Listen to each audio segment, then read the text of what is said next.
நடுத்தர மக்களை கருத்தில் வச்சுக்கிட்டு பண்ணியிருக்காங்க. அது வரவேற்கத்தக்கது தான். ஏன்னா 17,500 வந்து ஒவ்வொரு இண்டிவிஜுவல்ஸுக்கும் பெனிஃபிட் அடைகிறாங்க. ஏன்னா இப்போ ஸ்டாண்டர்ட் டிடக்ஷன் கொடுத்தது 50,000 கொடுத்தது வந்து ஒரு 75,000 வரைக்கும் இன்க்ரீஸ் பண்ணிட்டாங்க ஸ்டாண்டர்ட் டிடக்ஷன்.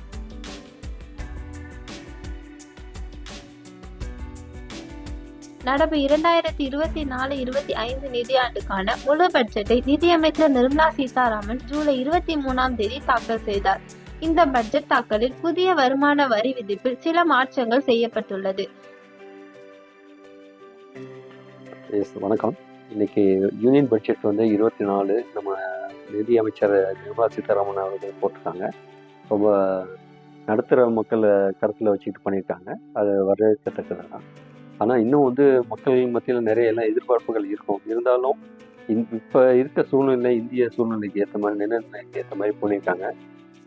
இது பார்த்தீங்கன்னா போன இதில் வந்து நியூ ரிஜிம், ஓல்டு ரிஜிம்னு 2 இருக்கு. அதில் வந்து நியூ ரிஜிமில் இருக்கிறது என்னென்ன, வாட் எவர் இன்கம் உள்ள வருமானத்தை வந்து செலவு பண்ணணும் அப்படிங்கிறதுக்காக அவங்க வந்து அந்த நியூ ரிஜிமில் அவங்க பெனிஃபிட்ஸ் கொடுக்குறாங்க.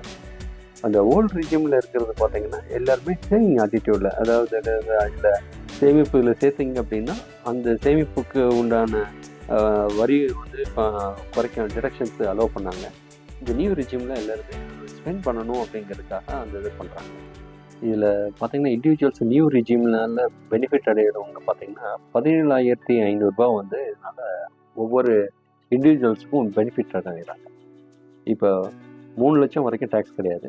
3 லட்சத்துலேருந்து 7 லட்சம் வரைக்கும் 5%, 7 லட்சத்துலேருந்து 10 லட்சம் வரைக்கும் 10%, 10லேருந்து 12 லட்சம் வரைக்கும் 15%, 12லேருந்து 15 வரைக்கும் 20%, 15லேருந்து அந்த எபோ எல்லாமே வந்து 30% ஸ்லாப்பில் இருக்காங்க. இதில் வந்து பார்த்தீங்கன்னா ஃபோக்கஸ்ட் ஆன் இந்த நடுத்தர மக்களுக்காக இவங்க என்ன பண்ணியிருக்காங்கன்னா ஒவ்வொரு லட்சம் இன்க்ரீஸ் பண்ணி கொடுத்துருக்காங்க. இதனால் 17,500 ஒவ்வொரு இண்டிவிஜுவல்ஸும் வந்து இதில் வந்து பெனிஃபிட் அடைகிறாங்க. இதில் சேலரிடு பீப்புள்ஸ் வந்து ஒரு 4 கோடி பேர் பார்த்தீங்கன்னா ஸ்டாண்டர்ட் டிடக்ஷன் கொடுத்தது 50,000 கொடுத்தது வந்து ஒரு 75,000 வரைக்கும் இன்க்ரீஸ் பண்ணியிருக்காங்க ஸ்டாண்டர்ட் டிடக்ஷன். அந்த பென்ஷனர்ஸ்க்கும் அதே மாதிரி டிடக்ஷன்ஸ் பண்ணியிருக்கனால இதில் 4 கோடி பேர் அந்த சேலரிடு பீப்புள்ஸ் வந்து பயன் அடைகிறாங்க. இந்த ஸ்லாப் ரேட்ஸ் நியூ ரிஜிமில் இருக்க இதில் வந்து நடுத்தர மக்களுக்கு பெனிஃபிட்ஸ் வரணும் அப்படிங்கிறதுக்காக, அவங்க பயனடையணுங்கிறதுக்காக தான் இந்த ஸ்லாப் நியூ ரிஜிம் போட்டிருக்காங்க. இதில் வந்து பார்த்தீங்கன்னா இப்போ நம்ம பழங்காலத்துல எல்லாம் எல்லாருமே வந்து சேவிங் ஆட்டிடியூடாக இருப்பாங்க. இப்போது நியூ ரிஜிமில் எல்லாருமே ஸ்பெண்ட் பண்ணணும், வாங்குகிற சம்பளத்தெல்லாம் கொண்டு போய் வீட்டில் வைக்காமல் செலவு பண்ணாதான் மற்ற ஒருத்தரோட செலவு வந்து இன்னொருத்தருக்கு வருமானம் சொல்லுவாங்க. One mens expenditure another mens income.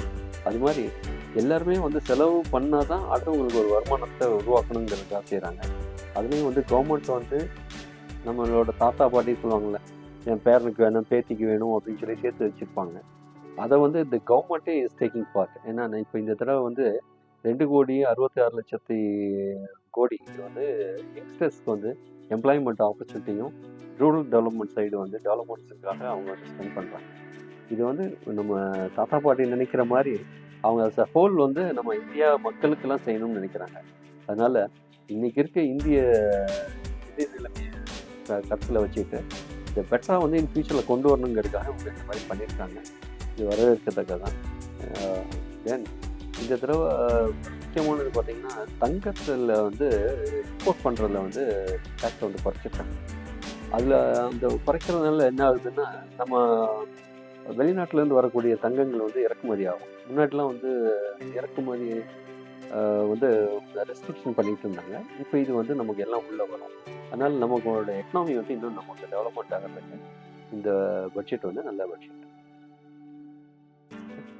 Cost inflation index data, அதாவது 2001 2024 வரைக்கான டேட்டா. ஸோ காஸ்ட் இன்ஃப்ளேஷன் என்னன்னா, ஸோ பணத்தின் மதிப்பும் அதுக்கப்புறம் பொருளின் விலையும். ஸோ எப்படி இது வந்து 2001 2024 வரைக்கும் மாறுபடுது அப்படின்னு நம்ம பார்த்தோம்னா, ஸோ 2001 பணத்தின் மதிப்பு வந்து அதிகமாக இருந்தது, பொருளின் விலை வந்து கம்மியாக இருந்தது. அதாவது 2001 காஸ்ட் இன்ஃப்ளேஷன் இண்டெக்ஸ் நம்ம பார்த்தோம்னா 100 தான்.